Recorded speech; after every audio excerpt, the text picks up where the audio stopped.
The Galactic Council chamber buzzed with nervous energy as ambassador. Zethkar of the Vorthan Empire stood before the assembled representatives.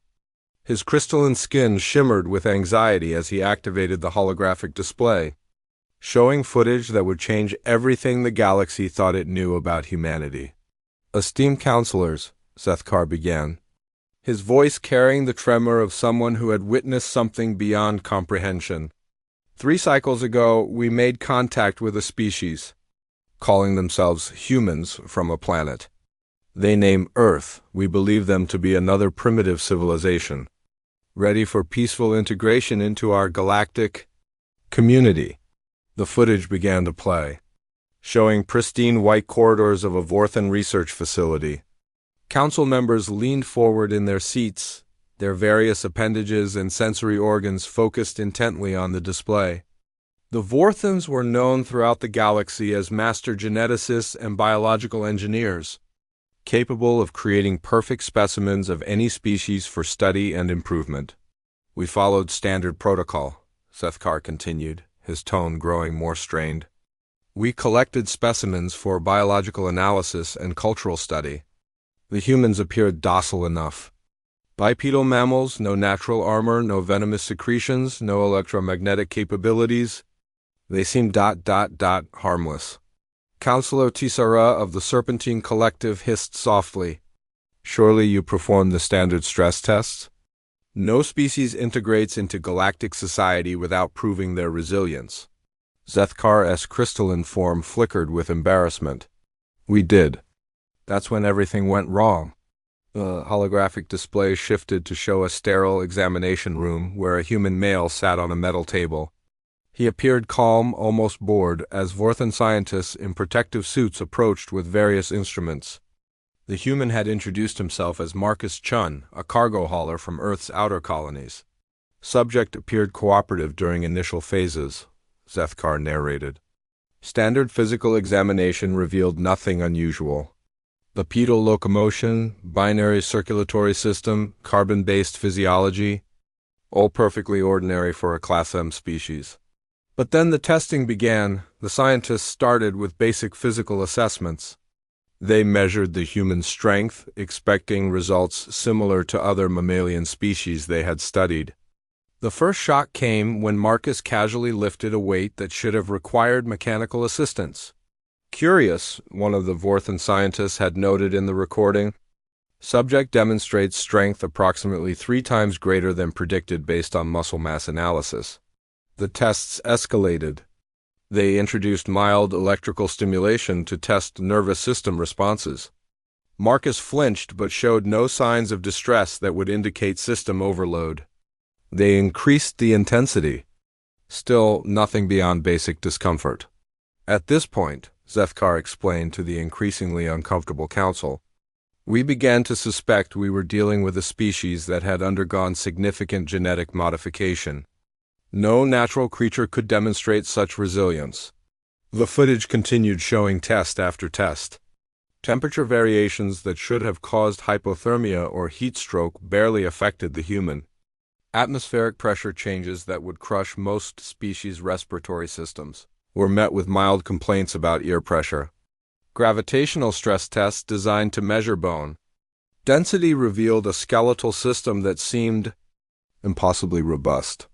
We decided to introduce a controlled stressor to observe the subject's psychological responses. Zethkar's voice had dropped to nearly a whisper. We informed him that his ship had been destroyed and his crew killed. The change in the human was immediate and terrifying. Marcus's relaxed posture vanished. His pupils dilated and something predatory entered his expression that made even the recorded footage unsettling to watch. When he spoke, his voice carried a cold edge that seemed to lower the temperature in the room. "You did what to my crew?" The Vorthan scientists, still believing they were dealing with a primitive subject, tried to maintain their clinical detachment. "Please remain calm. This is merely a psychological stress test. Your crew is unharmed." But Marcus was no longer listening to explanations. He was calculating. His eyes swept the room with the methodical precision of someone identifying threats and escape routes. The scientists failed to recognize the signs, but every warrior species in the council chamber could see it in the footage. This was a predator preparing to hunt. The subject's biometric readings became extremely concerning, Zethkar continued. Heart rate increased dramatically, but instead of panic responses, we observed heightened focus and clarity. Chemical analysis of his bloodstream showed massive adrenaline production, but rather than fear, this appeared to enhance his cognitive and physical capabilities. Marcus stood slowly from the examination table. I want to see my crew, now. The lead scientist, Dr. Velthan, activated a containment field around the human. That is not possible at this time. Please cooperate with our procedures. What happened next would be replayed in military academies across the galaxy for generations to come. Marcus studied the containment field for approximately 30 seconds. His head tilted slightly as he observed the energy patterns. Then he did something no Vorthan scientist thought possible. He smiled. You know, Marcus said conversationally, my grandmother used to tell me stories about my great-great-grandfather. He was in something called World War II, spent 3 years in a prisoner of war camp run by people who thought they were superior to him. The human began walking around the perimeter of the containment field, his movements casual but purposeful. She used to say that the thing about humans is that we're really, really good at pretending to be helpless right up until we're not. Dr. Velthan exchanged concerned glances with his colleagues. Subject appears to be experiencing psychological stress. Increase containment field strength and prepare sedatives. Marcus stopped walking and looked directly at the lead scientist. Doctor, I need you to understand something very important. My crew isn't just my coworkers. They're my family. And humans? We're very protective of our families. The containment field strengthened, energy crackling more intensely around the human. Marcus placed his hand against the barrier and pressed gently. The field held, but stress indicators on the Vorthan equipment began climbing. In my cargo hold, Marcus continued, still speaking in that terrifyingly calm voice, I carry supplies to mining colonies and systems where the ambient radiation would cook most species in their own shells. Do you know what kind of shielding that requires? He pressed harder against the containment field. The energy barrier flickered.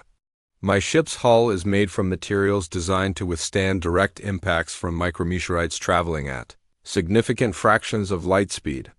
My tools are built to function in gravitational fields that would turn your bodies into paste. Marcus's smile widened. And I've spent my entire adult life learning how to repair, modify, and improve every system on that ship. The containment field failed. Dr. Velthan barely had time to trigger an alarm before Marcus moved. The human crossed the room in 3 strides, moving faster than the Vorthan nervous system could process. His hand closed around the doctor's throat with precisely calculated pressure, enough to restrict breathing and induce panic, but not enough to cause permanent damage.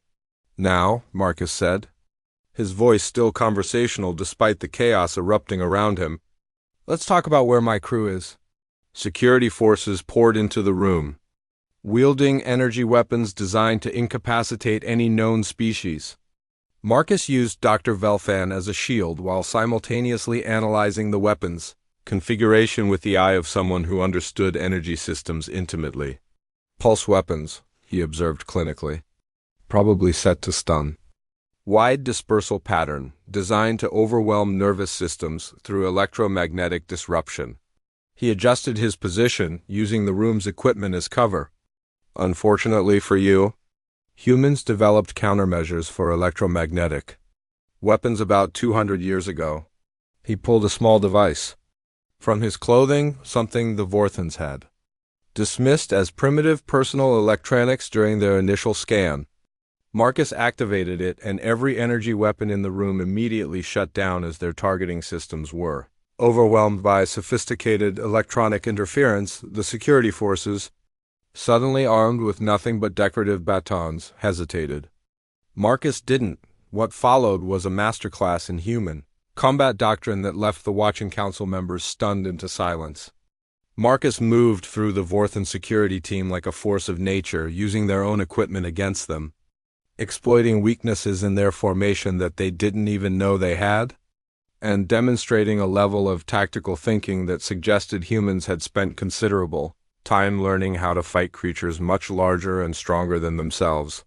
Within minutes, the entire security force was unconscious or incapacitated, and Marcus had commandeered their communication system.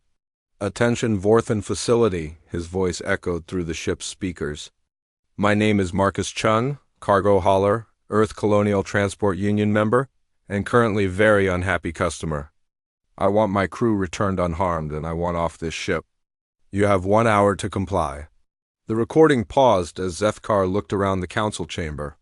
This was our first indication that we had made a serious error in judgment. Counselor Tisara Scales had. The Galactic Council chamber remained silent as Ambassador Zethkar continued his report, his crystalline form now visibly trembling as he recalled the events that followed. "Our facility commander?" General Costile refused to negotiate with what he considered a primitive specimen, Zethkar explained. He ordered a full military response, deploying our elite guard units. We believe that overwhelming force would quickly subdue the human. The holographic display shifted to show corridor after corridor of the Vorthan research facility.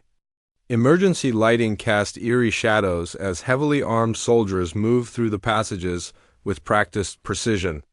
These were not the civilian security forces Marcus had so easily dispatched. These were battle-tested warriors who had conquered dozens of worlds for the Vorthan Empire.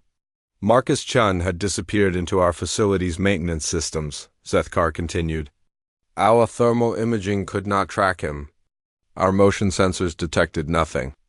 It was as if he had simply vanished. Counselor Grathmer of the Hegemony leaned forward, his massive form creaking the reinforced seating. Impossible. No organic being can mask their heat signature from Vorthan sensors. That's what we believed, Zethkar replied grimly. We were wrong about many things.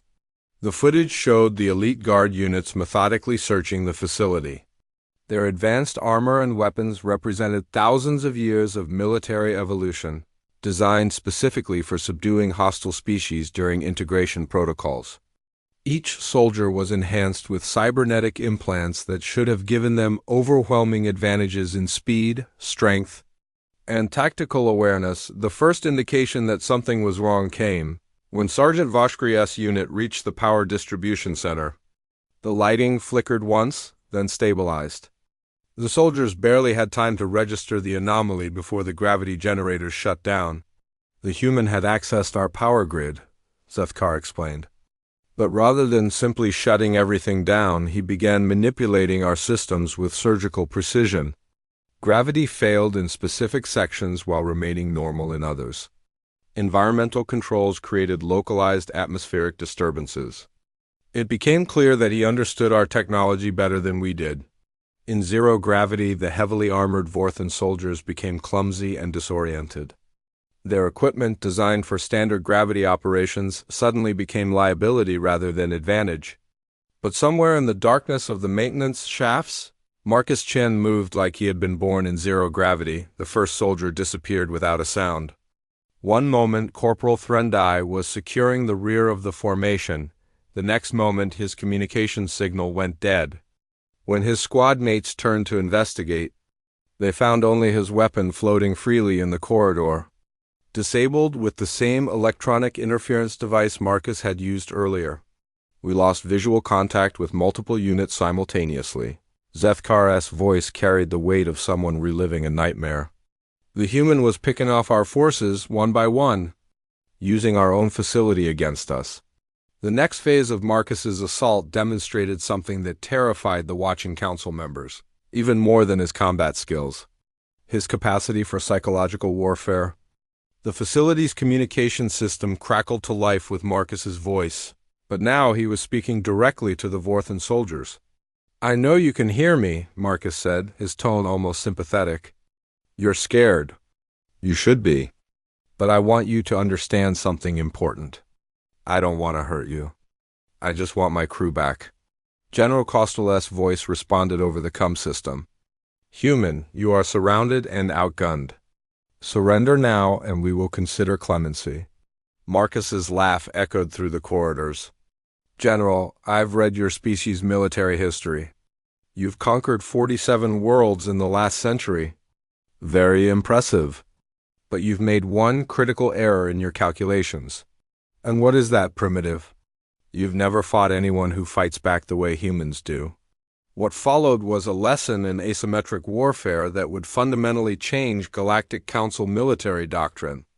Marcus had turned the entire facility into a weapon, using everything from atmospheric controls to maintenance robots as force multipliers. He struck without warning, vanished before retaliation was possible, and always left his opponents questioning what he might do next. In the research laboratory, where this had all started, Dr. Velthan watched his monitoring equipment track the chaos spreading through his facility. "This is impossible," he muttered to his remaining staff. "One primitive specimen cannot defeat our entire security force." His assistant, a young researcher named Kashuna, pulled up the biological scans they had taken of Marcus. "Doctor, I've been reviewing our initial analysis.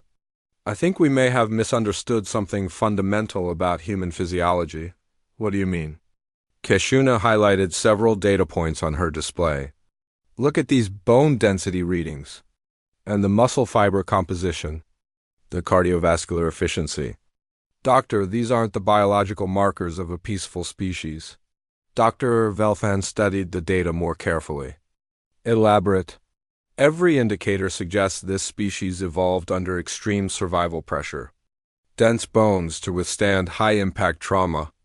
Muscle fibers optimized for explosive power and endurance. A cardiovascular system capable of supporting intense physical stress for extended periods." Kashuna's voice grew more excited as she continued her analysis. "Doctor, these are the biological markers of an apex predator species." The implications hit Dr. Velthan like a physical blow. "You're suggesting that humans are naturally evolved hunters?" "Not just hunters, Doctor. Persistence hunters. Look at these psychological profiles we recorded during stress testing. When threatened, the human doesn't exhibit typical prey responses. He exhibits predator responses. He begins stalking, evaluating, planning attacks." Their conversation was interrupted by another announcement from Marcus, but this time his tone had changed. The casual friendliness was gone, replaced by something much more dangerous. "General Costal, I'm going to explain something about human military history. For most of our species' development, we didn't have energy weapons or advanced technology. We had rocks, sharp sticks, and our brains. And we used those tools to hunt creatures that were bigger, stronger, and more dangerous than us." The lights in the research laboratory flickered again, and several scientists moved nervously toward the exits. "We developed persistence hunting," Marcus continued. "We would track our prey for days or weeks, wearing them down, studying their weaknesses, waiting for the perfect moment to strike. We became very, very good at it." General Costal's voice crackled over the comm system, but now there was a note of uncertainty. "Your primitive weapons cannot harm our soldiers, human." "General, you're missing the point. I don't need to harm your soldiers. I just need to make them understand that continuing to fight me is more dangerous than giving me what I want." Marcus proceeded to demonstrate this principle with ruthless efficiency. Using nothing but the facility's own systems, he began systematically trapping Vorthan soldiers in containment fields, disabling their equipment, and leaving them unconscious but unharmed in various locations throughout the ship. Each capture was more sophisticated than the last, showing that he was learning their tactics faster than they could adapt to his. "The human was treating our elite military units like a training exercise," Zethkar told the council. "He was improving his techniques with each engagement. But the most disturbing revelation came when Dr. Velthan's team completed their analysis of human evolutionary history, using their expanded data sample. "Counselors," Dr. Velthan's voice came through the recording, addressing General Costal directly. "I need to interrupt current operations with urgent information about the human species. This had better be important. Dr. General, based on our biological and psychological analysis, I believe humans may be the first naturally evolved apex predator species we have ever encountered.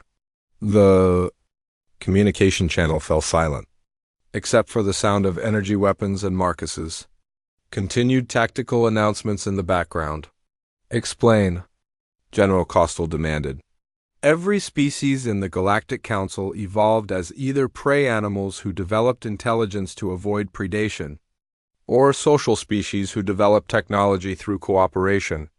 Humans appear to have evolved as persistence predators who developed intelligence to become more effective hunters. Dr. Velthan's voice grew more urgent. General, they didn't develop space travel to explore or trade. They developed it to expand their hunting grounds. Their entire civilization is built around the concept of pursuing challenges that seem impossible and finding ways to overcome them. The implications hung heavy in the air as Marcus's voice came over the comm system one final time. General, I've now disabled 60% of your security force without seriously injuring anyone. I've demonstrated that I understand your technology well enough to use it against you, and I've been having this conversation while simultaneously locating my crew and planning my extraction route. General Costal's voice was barely controlled. What do you want? I want my crew, I want our ship, and I want to leave. In exchange, I'll share some information that might save your species a lot of trouble in the future. What information? Marcus's tone became almost conversational again. General, I'm not a soldier.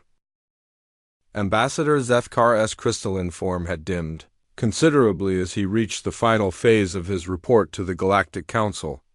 Around the chamber, representatives from dozens of species shifted uncomfortably, their various forms of communication buzzing with nervous energy. General Costal agreed to Marcus Chun's terms, Zethkar continued. We released his crew and returned them to their vessel. What we learned from the humans' promised information changed everything we thought we knew about Earth and its inhabitants. The holographic display shifted to show Marcus Chun standing in the facility's main hangar bay, reunited with his crew. The other humans appeared unharmed but clearly shaken by their experience. What struck the Vorthan observers was how the crew immediately deferred to Marcus's tactical assessment of the situation, despite the fact that he was supposedly just a civilian cargo hauler.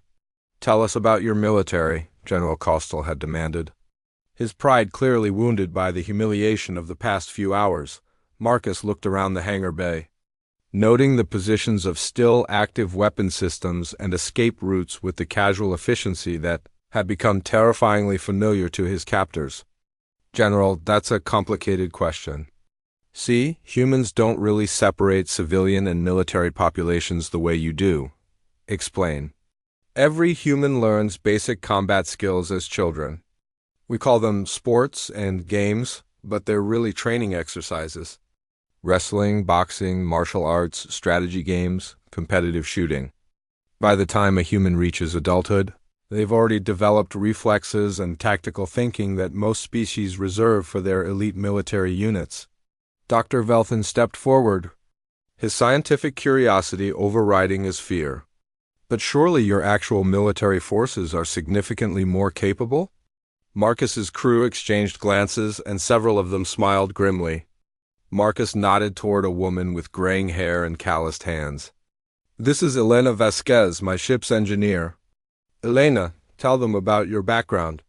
Elena spoke with the quiet confidence of someone who had seen real combat. 20 years with the Colonial Defense Force, specialized in asymmetric warfare and hostile environment operations. I've fought in 7 different gravity fields and 11 different atmospheric compositions. She gestured to a younger man who was checking their ship's systems. Torres, there was Special Forces. Chun himself served 4 years with the Merchant Marine Defense Corps before going civilian. Our pilot Anna was Navy for 8 years? General Costal's mandibles clicked nervously. You're saying this entire crew has military experience? General, Marcus replied. In human space, pretty much everyone has military experience. When you live on frontier worlds where the environment itself is trying to kill you, the line between civilian and soldier gets pretty blurry. But the real revelation came when Marcus activated a portable communication device and contacted Earth's colonial administration. This is Cargo Hauler Marcus Chun, vessel designation CH7749, requesting immediate diplomatic contact with local alien authority designated Vorthan Empire. Marcus spoke into the device with practiced efficiency. The response came back within minutes, but it wasn't from a civilian bureaucrat. The voice that emerged from the communication device was crisp, professional, and carried the unmistakable authority of military command. 77749. This is Admiral Sarah Morrison, Colonial Defense Command. Understand you've made contact with a previously unknown alien civilization. Please provide status report. General Costal gestured for his communication officer to establish a direct link.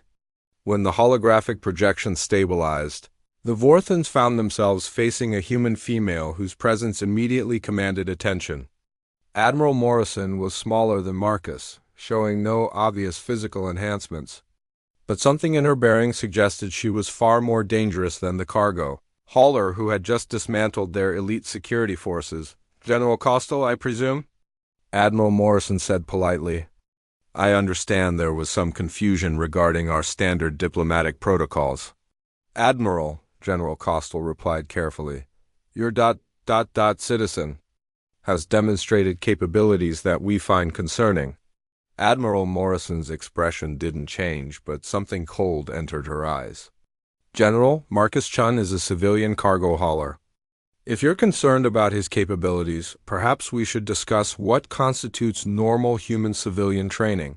She gestured off-screen, and another figure joined the communication link. This was a human male who introduced himself as Colonel James Park, Special Operations Command. General Costal, Colonel Park said conversationally. Admiral Morrison asked me to provide some context about human defensive capabilities. I understand you've been conducting involuntary research on our citizens. The temperature in the hangar bay seemed to drop several degrees. General Costal's combat instincts, honed by decades of military service, were screaming warnings at him.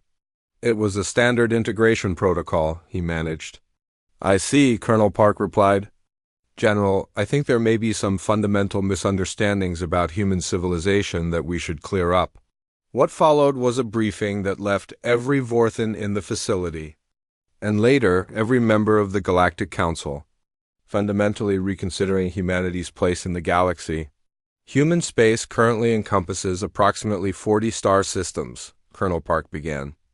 Each system contains multiple colonies, mining operations, research stations, and defensive installations. Total human population is approximately 8 billion, spread across environments that would be lethal to most known species.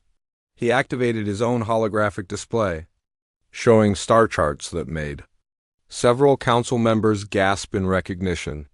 You'll notice that human expansion has taken them through what your charts designate as hazard zones, systems with dangerous radiation levels, unstable stars, hostile planetary conditions. Humans don't avoid these areas. They colonize them. Admiral Morrison rejoined the conversation.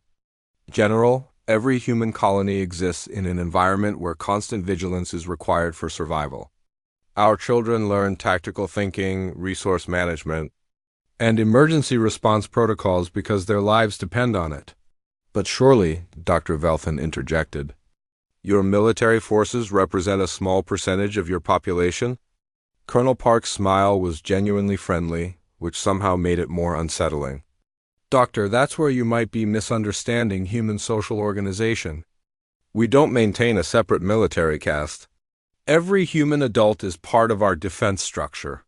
He highlighted different sections of the star chart. Colonial Defense Force handles major threats and coordinates between systems. Each planet maintains its own militia for local security. Every settlement has emergency response teams trained in combat operations. Every ship crew includes personnel with military experience. Admiral Morrison nodded. What Marcus demonstrated in your facility represents baseline human problem-solving capabilities. When humans encounter a threat, we adapt, we learn, and we overcome it. It's not special training. It's how we think. General Costal found his voice. How many humans have actual combat experience? Define combat experience, Colonel Park replied. Formal military service? About 60% of human adults. Emergency response in hostile environments? Essentially everyone. Experience with life-or-death tactical decisions? That's just part of growing up human. The silence in the hangar bay stretched for long moments as the Vorthans processed this information. General, Admiral Morrison said quietly, I want to be very clear about something. Humanity is interested in peaceful contact with other species. But we will not tolerate the kidnapping and experimentation on our citizens. We understand, General Costal replied quickly. I don't think you do. Yet, Colonel Park said, his tone still conversational.